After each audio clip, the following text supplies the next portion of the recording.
नमस्कार, मी भीमराव कांबळे ATN मराठीमध्ये आपलं सर्वांचं स्वागत करतो. तेलंगणा राज्यातील भारत राष्ट्र समिती हा पक्ष आता मराठवाड्यात विविध नेत्यांच्या नेतृत्वाखाली आपला चांगलाच प्रसार करताना दिसतोय. नांदेड जिल्ह्याबरोबरच आता लातूर जिल्ह्यातील चाकूर व अहमदपूर तालुक्यात उत्तमराव वाघ यांच्या नेतृत्वाला अनेक गावातील तरुणांची पसंती असल्याचे चित्र पाहावयास मिळत आहे. अहमदपूर तालुक्यातील थोट सावरगाव या गावात अनेक तरुणांनी व गावकऱ्यांनी BRS पक्षाची स्थापना करून उत्तमराव वाघ यांच्या उपस्थितीत पक्षप्रवेश केला. यात काँग्रेस, भाजपाबरोबरच राष्ट्रवादी काँग्रेसच्या पक्षांच्या कार्यकर्त्यांनी प्रवेश केला. उत्तमराव वाघ यांचे गावात भव्य स्वागत करण्यात आले. त्यांनी प्रथम सार्वजनिक गणेश मंडळाच्या गणपतीची आरती करून जाहीर सभा घेतली व त्यानंतर गावकऱ्यांच्या गळ्यात गुलाबी रुमाल टाकून पक्षप्रवेश करून घेतला. प्रसंगी गावातील गावकरी मोठ्या संख्येने उपस्थित होते. उत्तमराव वाघ व पक्षप्रवेश घेतलेल्या काही कार्यकर्त्यांनी आपल्या प्रतिक्रिया दिल्या. पाहुयात एक रिपोर्ट.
नमस्कार, आपण पाहत आहात ATN मराठी न्यूज लाईव्ह. आपण सध्या आहोत थोर सावरगाव तालुका अहमदपूर जिल्हा लातूर येथून.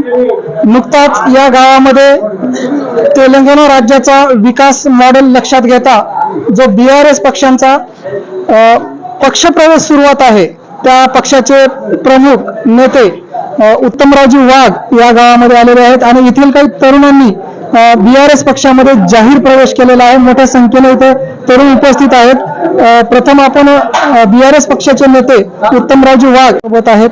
सर, स्वागत आहे तुमचं ATN मराठी या न्यूज चॅनलमध्ये. एकंदरीत पाहता चाकूर तालुक्याच्या नंतर त्या पाठोपाठ आता अहमदपूर तालुक्यामध्ये मोठ्या प्रमाणामध्ये युवक हे BRS पक्षामध्ये प्रवेश करत आहेत. त्या बाबतीत आपण काय सांगणार आहात? आज बघा, या थोर सावरगावमध्ये, मी थोर सावरगावमध्ये म्हणतो कारण तुम्ही आज बघितलं की सभेला जमलेले लोक किती गर्दी आहे. हे गर्दीचं अट्रॅक्शन म्हणजे आज शेतकऱ्यावर जे अत्याचार चालू आहेत या सरकारचे, सरकार जे करतंय शेतकऱ्याच्या बाबतीत, ते अन्याय जे करतंय, हा शेतकरी पेटून उठलेला आहे, तरुण पेटून उठलेला आहे आणि हेच आपल्याला या परिवर्तनामध्ये घडवायचं आहे. नुकताच प्रवेश केला आहे, त्यांच्याशी आपण त्यांचे मनोगत घेणार आहोत. सर, नाव काय तुमचं? प्रथम माझं संदीप पाटील नाव. संदीप पाटील.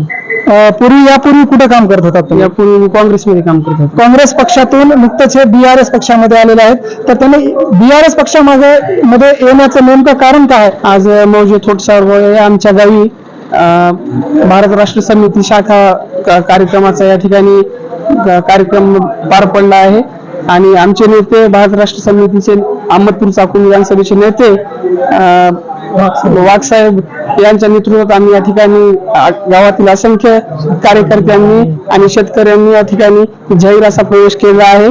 आणि आम्ही तेलंगणा राज्यातील जे KCR साहेबांच्या योजना जे तेलंगणा राज्यात त्यांनी शेतकऱ्यांसाठी राबवण्याचं काम केलेलं आहे, ते आम्ही या ठिकाणी महाराष्ट्रातील शेतकऱ्यांसाठी आमचे येणारे नेते या ठिकाणी नक्कीच राबवण्याचं काम करतील आणि आम्ही या ठिकाणी प्रत्येक शेतकऱ्यापर्यंत तेलंगणा सरकारच्या योजना या शेतकऱ्यापर्यंत आम्ही नक्कीच पोहोचवण्याचं या ठिकाणी काम करू. सर आपलं नाव काय? मोहन पाटील. पूर्वी कुठं काम करत होता तुम्ही? पूर्वी नाही. अच्छा. बीआरएसचं प्रमुख म्हणजे काय, शेतकऱ्यावर जे या महाराष्ट्र शासनाने जे शेतकऱ्यावर अन्याय करत आहेत. कारण आज पाहतोय आपण, पाऊस नाही आता सध्या, पिकं वळून चालेत. शेतकऱ्यांना काय कळते, एक पाईप आणि प्रत्येकाकडे अँड्रॉइड मोबाईल आहेत का आज ही पीक पाणी शेतकऱ्याला करा म्हणते, त्याचे पंचनामे मोबाईल वापर करायचे. या शेतकऱ्याला सगळ्या गोष्टी थोड्या जमणार आहेत. कारण शेतकऱ्यासाठी वीज बिल असेल, पाण्याचा प्रश्न आहे. या ठिकाणी आज कुठलीच मदत नाही या शासनाकडून शेतकऱ्यांना. जे आज बीआरएस पक्ष जे तेलंगणात राबवतो योजना, शेतकऱ्यासाठी मोफत वीज, पाणी आणि शिक्षणावर सुद्धा त्यांनी भर दिलेला आहे. आज खाजगीकरण होऊ लागलंय शिक्षणाचं या ठिकाणी. म्हणजे हे गोष्टी महाराष्ट्र शासनाच्या कुठल्याच गोष्टी आज होत नाहीत. भाव गगनाला भिडलेले आहेत. त्यामुळे बीआर पक्षाचे जे वचननामा आहे म्हणजे चांगला आहे. त्यामुळे एवढे लोक या ठिकाणी जमलेले आहेत. शेतकऱ्याचा विकास आणि शेतकरी शिक्षण याला केंद्रस्थानी मानून बीआरएस पक्ष काम करत असल्याच्या यांच्यावर प्रभाव झाला आणि ते बीआरएस पक्षामध्ये आज इथे जाहीर प्रवेश करून पुढील वाटचाल हे बीआरएस पक्षासोबत करणार आहेत. अशाच नवनवीन बातम्या आणि अपडेटसाठी पाहत राहा. कॅमेरा पर्सन गणेश मुंडे सोबत मी भीमराव कांबळे, अहमदपूर, जिल्हा लातूर.